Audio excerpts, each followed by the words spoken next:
Growing up, 3D platformers like Banjo-Kazooie, Psychonauts, Sly Cooper even to an extent were really my bread and butter and what I looked forward to with gaming. The mascot platformers really showcased how art and creativity and world building really had no limits as far as games go. Things like these walking animals having magical powers or whatever was happening felt realized in these worlds without being too crazy and too far from reality. Stuff that people as a player, you don't question, why are these people in a city? Why is X, Y, and Z happening? And it's something that's been lost over time, I feel. As games shoot for more realistic graphics, the highest fidelity, whatever it is. But every now and then, a cartoony 3D platformer comes along, whether it be A Hat in Time or the recently released Ruffy and The Riverside, the first title from Socrates Laboratories, which I had the pleasure of reviewing. I did get a review code earlier this week, and I spent a couple ton of hours with it so far, just before the ending. But I wanted to get my thoughts out here in our official review to let you guys know sort of what's going on with this game.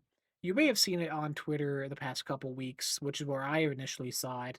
This scrapbook 3D pop-up storybook Paper Mario type thing with a little bear running around, painting all over the place. And that's what caught my eye initially. The art style was beautiful. It's these fully realized 3D worlds. Buildings are 3D, these towns and forests and trees you can run through, hop on top of, climb over. But your character and everyone around you is this sort of paper cutout that looks like someone, a child, scribbled in a notebook, cut them out, and stuck them down on here, which really leads to a unique thing happening with your character running in this stagnant animation, or if he's running straight ahead, you just get a clear cut out of their backside running in this stuck pose. It's really unique and brings a lot of, I think, charm, life, and attention to the game, which if you see a clip of this online, you're going to stop and look at it.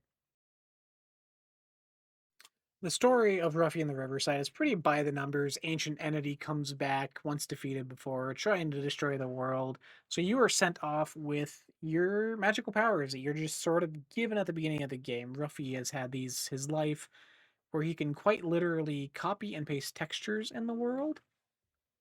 So you can look at a brick wall and copy the brick texture and put it over here and put it on this waterfall or put it in the sand and change sort of the interactions that texture has with things. The waterfall, if you put vines on it, you're able to climb up it instead of just falling down like you would with gravity. And it opens up a lot of unique doors, not only with that, but over time you learn of, oh, I can capture this number texture, grab this 5 from the wall and put on this panel to open a door as a code, or change these arrows that are pointing for a door being closed with up and down arrows. You can switch them all to up to open the door in a certain way. It's really unique, and I wish it was something that was fleshed out upon more. It sort of hits this Plucky Squire issue where it introduces a lot of different solutions to the player at first as you're playing, and those are just sort of repeated a bunch throughout without adding new scenarios or new ways of utilizing this power throughout, which I feel is kind of a letdown because in my head I was expecting this. We're going deep in the puzzle genre. We're gonna really do mind bending stuff, and it doesn't really quite get there. So again, aimed at younger kids, could be for the best. There are a few sections I will say, however, though, where it does kind of a Mario Odyssey thing, where you're in the 3D world and it's got these drawings on walls and like a 2D side scroller aesthetic, where you have to bring elements from the 3D world into that picture to solve it and get through it. Those really, a couple of them stumped me, I'll say, where I was on the verge of, do I look up solutions or what sort of obvious trick am I overlooking here? Not to the game's fault. It was a fun thing and I felt good completing it. Just some of it becomes very obtuse as you're playing. Ruffy really hits the nails for 3D platformers as far as themes go and what to expect.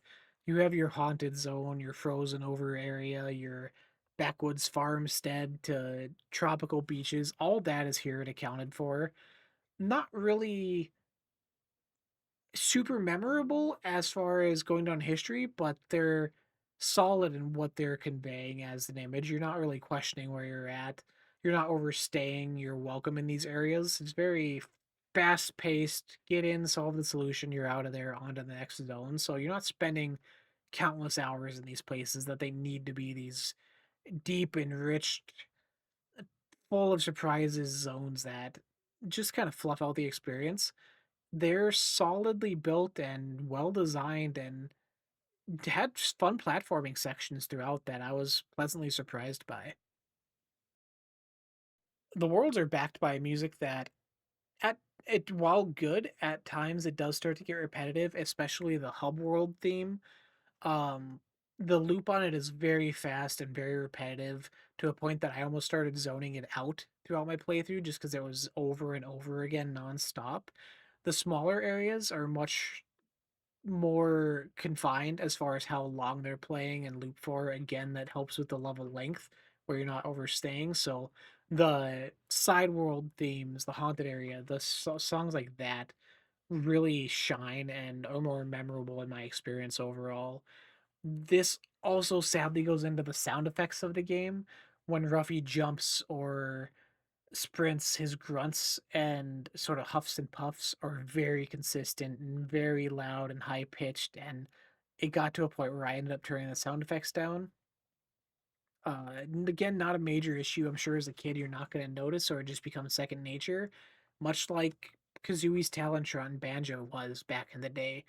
But nowadays, when I'm trying to focus or have other shows on the side on the background, it does start to be a little bit too much for me. Um, Ruffy and the Riverside, I wish had more time in the oven, just a little bit more time for fine tuning. There was a couple issues with the copy and paste mechanic where I was trying to paste a texture onto a puzzle solution and the puzzle reset as I was, so it locked me in the animation for it. The cursors are stuck on my screen. I couldn't do anything else. Um, had to restart the game to get it to fix itself. I did let the team know, so hopefully that is patched sooner than later. But other than that, the only other glaring issue I have with the game is how it loads itself. Which sounds weird. You're like, what do you mean? Loading super fast nowadays. Ruffy's zones are separated by either tunnels or caves. You can very clearly tell where it's iced over and it starts getting more snowy as you go in. This leads to the ice area. When you approach that cave, though, it is a very harsh black wall behind it that as soon as you get close enough to, pops in all the texture and elements behind it. Which at first I was like, oh, that's a weird graphical glitch. And I went back and forth and it kept doing it both sides, both ways going through this tunnel. And over time, there was points where puzzles had me going from region A to B to C, back to A, back to C continuously in a short period of time. And seeing that over and over again really started taking away from my experience, sadly. And I wish stuff like that had more time to be ironed out.